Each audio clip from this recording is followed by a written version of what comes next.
Hello everyone, Henry Dittmer here with Agile For All. I'm an Agile coach and trainer, and today, I'm not sure if I was live when I said this, so I'll say it again. Hello everybody, my name is Henry Dittmer. I'm an Agile coach and trainer with Agile For All, and today I'm by myself, which is going to be a different kind of experience for me, and hopefully it works for me and you, frankly.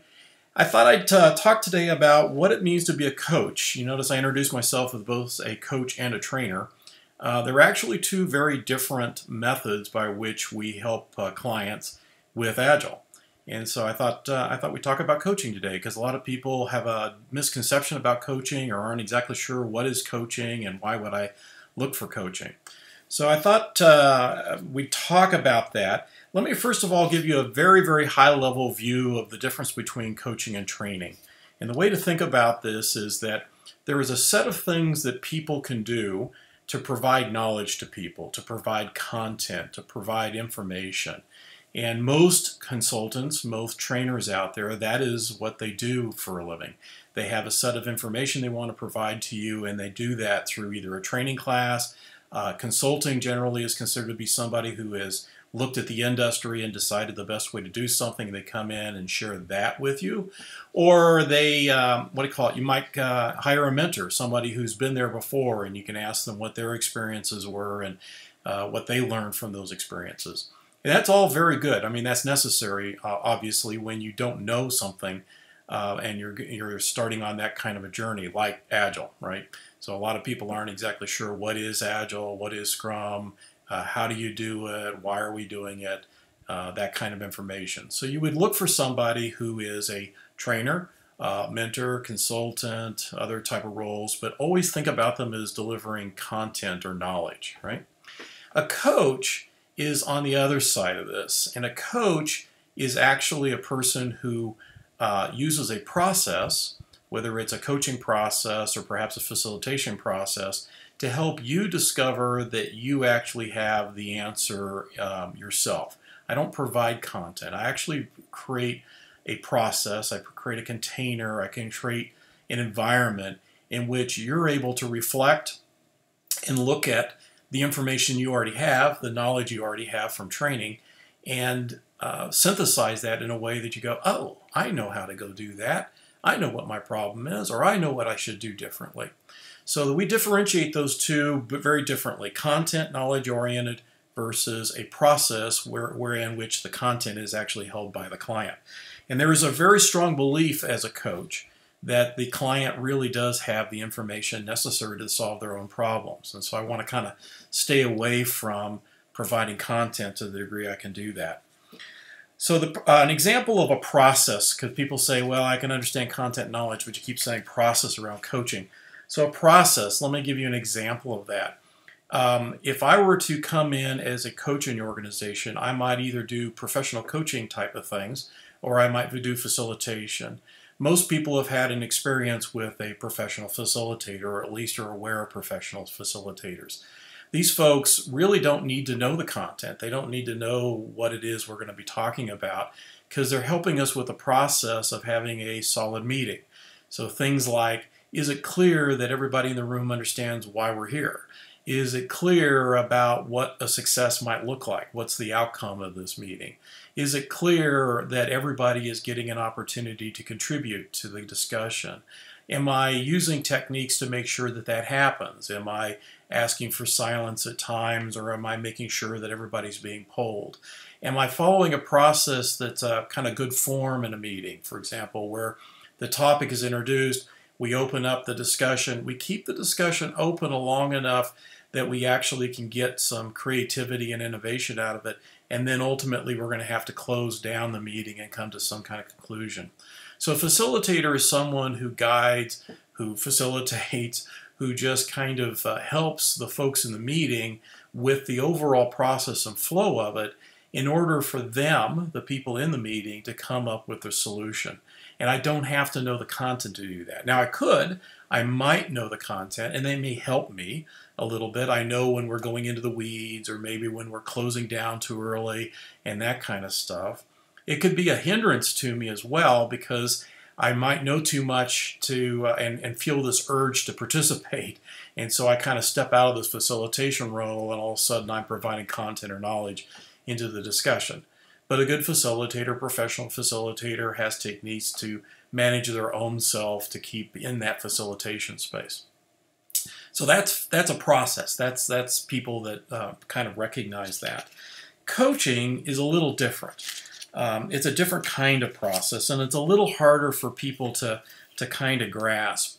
Coaching inherently a coach inherently believes in the mindset that the individual has the answer, or the team has the answer, and they just haven't had the right space, the right environment, the right framework in which to actually come up with the solution. So a coach uses a process that creates that kind of container, that kind of a safe environment for the client, whether it's a team or a coach, to actually do their own exploration and thinking, right? And it's kind of a funny thing because I don't, again, have to know the content. I don't have to have the knowledge. I can just ask a bunch of stupid questions, right? And it's kind of silly in a way. I just get curious about, what are you thinking, and why are you thinking that, and how did you come to that, and what if you tried this, right? I just kind of participate with you in this thinking in a way that I'm not interjecting my own sense of what should happen or what I believe should happen. So a coach doesn't have to know the knowledge or the content either, but a coach that does can ask some more penetrating or perhaps more meaningful, curious questions. But they have the same challenge as a facilitator because they can't get involved in the solution. So a classic way, let me explain a process, for example. A coaching process is just to use something like a set of powerful questions. Powerful questions typically start with something like a what, or a what if, or a how, perhaps a where. Typically we try to stay away from why unless it's really in a safe context, because why sometimes comes across as a bit accusing. So a process is just to follow a set of powerful questions. So what made you do that choice? How did that work for you? What else did you learn in that choice, right? And asking those kind of questions. So that's a process, right? Now, it's not the only coaching process. It's usually the first process most people get into. There's lots of organizations out there that can train you on how to ask, more a richer set of questions than just what if, and how kind of questions, right? My favorite is the co-acting coaching, which is through CTI Global. That process, right, just allows people to think. It gives them the space that they typically haven't had, and it gives them a space in a safe place, a place where they can afford to make mistakes and think things through without any kind of judgment. Now, if I, as a coach, know Agile really well, I could inadvertently lead the witness, right? So I start to ask questions, and they say, we're really having troubles with this team swarming to stories. And you go, so how do you know that that's true, right? And they say, well, people are individually taking tasks when they first sign up for a sprint. And you go, well, what conversations have you had about that with them, right? I'm probably beginning to lead, because my thinking inside of my little head is, I wonder if they ever heard of swarming. Did they ever understand the reason to swarm, the reason to share tasks, and that kind of stuff? And so I gotta make sure that my questions, despite the fact that they're powerful, aren't actually leading to what I believe is going to be the solution. Instead, I'm going, well, that's interesting. So when they do that, what kind of conversations are happening when they pull up individual tasks, right? And that question might, for example, lead them to go, now I think about it, they don't talk at all. You're like, oh, really? So what does that feel like when they're not talking at all, right? And that leads them to, oh, maybe nobody ever understood what it felt like to collaborate, perhaps. Or it may go someplace else. And that's the other part of a coach, is that you have to be willing to let the client go to wherever they're going to go, because that's where they need to be. The thought and theory behind these two type of methods is that if I come in and I tell somebody, you really should be doing X, Y, and Z, and here's the reasons for doing X, Y, and Z. That may be a compelling argument, but it typically doesn't stick as well as when I tell myself, oh, I really need to be doing X, Y, and Z. And these are the reasons why I should be doing X, Y, and Z. It's the same thing we see in Agile, actually, that the team makes the commitment. Somebody else does not make the commitment for the team, right? The commitment the team makes is more likely to be followed through on, taken seriously, doing the best we can to make that commitment, than somebody going, here are the stories you got to go get done, and they what do you call it? Okay, well, I guess I have to do them, and I'm into these kind of, well, it wasn't my commitment in the first place kind of a thing. So a coach is really relying on the fact that they have the capability themselves to make that, to decide what they're going to go do, and that they're going to be able to, as a result, have a stronger commitment to trying it, to experimenting with it, and whatever they decide is the right thing to do is the right thing for them to do at that point in time. Now, I mentioned other processes, right? So powerful questions is one process. It's not the only one that you would learn in coactive training. The other thing you do as a coach is you may bring knowledge into the room, but the knowledge is not about the problem we're trying to solve, the fact that we're trying to be agile. I may bring other knowledge in the room, usually in the form of frameworks, that help them have a way of thinking about and seeing the problem in a different light. So, for example, a method of doing that would be the leadership circle profile, which is something that we really like here at Agile for All. It's a very interesting framework that helps people see how they have reactive behaviors, which are not thoughtful, which are not creative in nature, and what are the issues that are keeping them from being creative.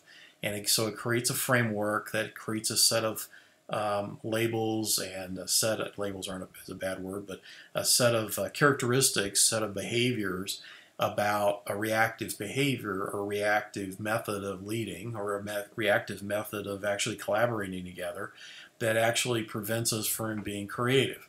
And so I'm not coaching somebody that you're reactive. I'm saying, hey, here's a framework that we might reflect on. So if we were to talk about the fact that protecting in this framework is someone who is constantly talking about a problem out there. It's the stakeholders don't know what they're doing, or it's the other team members are unable to finish their tasks and that kind of stuff. If we can say that's the framework of a protecting behavior, you can say, so where might you see protecting behavior in the organization? Where might you see your own protecting behavior in the organization? So it creates a frame in which to have a conversation that might break things loose. But we're not that wedded to those frames. Another framework, for example, would be Myers-Briggs. I happen to be a big favorite of that. Myers-Briggs is based upon Jungian psychology, where we learn about why we approach the world the way we approach the world. Some of us, and most people know the infamous introvert versus extrovert type of a thing, right? Where introverts are very quiet and inward, extroverts are very out there. Actually, it has to do more with energy. Introverts need the quiet because that's how they gain energy, and extroverts need to be out there because that's how they get energy. Or that some people see the world in very analytical, logical terms. You know, A equals B, B equals C, so therefore A equals C no matter what's going on, right? As opposed to other people in the world see that A equals B and B equals C, but C's nice and B's not so nice, so I really would rather have A go with D, right? Something like that, which throws people, and it creates dissonance. So it's just a framework. It's not an absolute. None of these are absolutes, but it's a framework to kind of reflect upon what's going on in the organization, in the team, in myself, in order to figure out what learning, what new insights, what new experiments that I may want to be able to run as a result of that thinking through. So we do that kind of activity. We also, in the process, have different kind of approaches. So approaches might be things like, what do you call it, somatic coaching, where some individuals are really not connected to their soma, and I'm pointing to my body, I just tend to do that naturally. The soma is your body. What's going on inside your body? Some people aren't in touch with that. They've never been in touch with that. And so a coach might ask somebody, so how does that make you feel? And they can't quite connect to it, or it's not creating enough meaning for them. And so an approach would be to say, hey, let's check in with our body. What's going on inside of you? And let's take a moment, and you'll see me put my hand on my chest. I actually do that with clients. You say, so put your hand on your chest, feel your hand on your chest, feel your heart. Let's slow down a little bit. And what's going on inside of you, right? Do you feel your heart racing? Do you feel your pelvic region getting tight? Do you feel a sense of anxiousness, that kind of a thing? And it's interesting, it's always exciting actually to watch clients who do that all of a sudden go, oh my God, I didn't think about it, but I've always been afraid of that person on the team. And so the issue hasn't been about who's doing what, it's been about my relationship with somebody on the team. It's like, oh, cool. Well, that's fascinating. So let's talk about that. How might we change that? Other approaches, there's something called narrative coaching, where we don't recognize that the things that are going on are because our expectations aren't being met. We haven't thought about it in terms of expectations.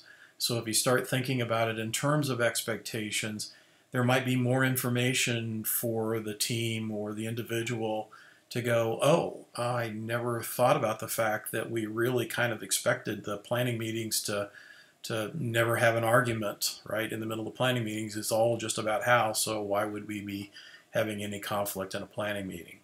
And so then you can use that as a way of saying, well, what's a new narrative we'd want to play? What's a new expectation we want to set? What's a new outcome we want to set? I'm a big fan of neurological systems, right? Particularly with the crowd we work with are predominantly engineers, and they understand systems. And when they believe in a system and understand a system, they can use that system to understand the world. And the fact of the matter is, we humans are a very complex thing, but there is something up here in our noggin, and it has a system to it. You can actually describe what happens inside of our heads, and you can translate that back into soma. So once I describe what's going on in somebody's head, and they understand the system, the fact that when somebody says something, I hear it, it comes up and first gets patterned against how many other places I've heard that and from other kind of characters, and that may cause me to stop listening. And in fact, I need to slow down that process, and I want to get to a more self-aware, perhaps an I, you, we type of a thinking. So we give those systems to them. You can consider that a framework. You consider that another way of thinking about it or coaching, either one, framework or approach. All I'm doing is creating different kinds of containers, different kinds of things for people to think about, different perspectives, but again, not from a leading perspective, just as a way of offering other ways of thinking about it, such that they make their own meaning out of it, and as a result, they can make their own commitment, and again, more likely to follow through on the commitment. So there's all sorts of interesting things. This is very, very rich space, actually. There's adult attachment theories, there's adult maturity model theories. All these kind of things are fascinating to put in front of a client, and that's where coaches get our kicks, frankly, because we'll put one of those in front of them, or we'll simply ask a silly what if or how question, and you'll see the light bulb go off on the client's head. It's called the aha moment, and it's what us coaches actually live for. We love those aha moments. Now, there is a dance between these two. So back to this higher level thing, right, where we got knowledge on one side and process on another side. If I came in and purely asked you questions that about Agile and about your experience with Agile, but you had no concept, no clue about what Agile was, then that's not going to be as successful. So typically there's two things that happen, right? you hire a trainer, and the trainer comes in and gives you the knowledge and gives you some experience, and then you hire a coach, and typically the coach will help you a little more about the grounding around the knowledge piece. How do we do this? And then it shifts over into more of this business of, you now have enough knowledge, how do I help you discover your own answers? As we're going through that process, there's a dance that happens here, right?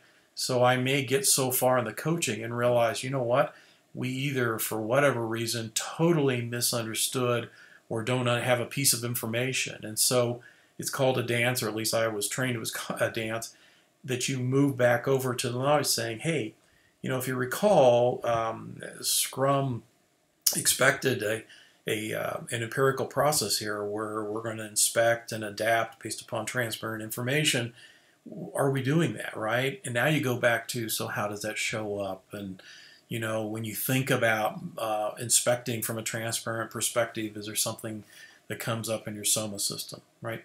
So there is a dance. You can't just stay over all the way in coaching and ignore the content. You have to be able to do both. And that's a trick. That's a knowledge, that's an intuitive sense and a feel. A coach, if you hire a coach, tends to start from the coaching space and discover and sense that there's knowledge being missing, and then move to that, but then very quickly moving back to coaching. So it's a very interesting experience. It's a very fun experience.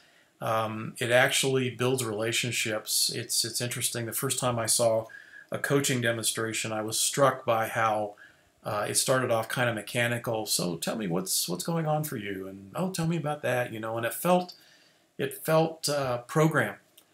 And I thought, I'm not so sure I can do that. And then it didn't take long, even in that coaching demonstration in front of 40 people, where the two individuals who were doing the demo, it shifted. There was a shift, and that shift was one of a relationship.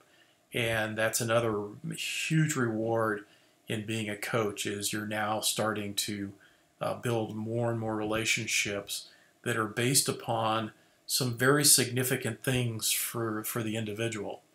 And I'll tell you the selfish part about this is, as a coach, while you're doing this, you're having your own ahas. The number of times I've had a client go, oh, I never thought about the fact that I'm a perfectionist, and that's looking like that I'm kind of hard to work with, and that people don't want to approach me because they're afraid they're not going to be able to give me an answer that will be satisfactory. And that's because I'm projecting this. I not only am a perfectionist, but I'm projecting this perfectionism, right? And that perfectionism comes from something as dear as, that's kind of what my parents expected. And so I learned to be a perfectionist as a result of trying to keep my mother and father happy. And all of a sudden you're internally going, oh, geez, that's me too. I'll have to lodge that away and come back and work on that as well. So it's a very cool thing where you're helping an individual, and it could be a team, grow, and as a result, you are also growing, and that's the definition of a win-win. The last thing I'll leave you before we close today is that, in fact, if you think as a coach and you act as a coach, you have that mindset, you can actually apply that to training.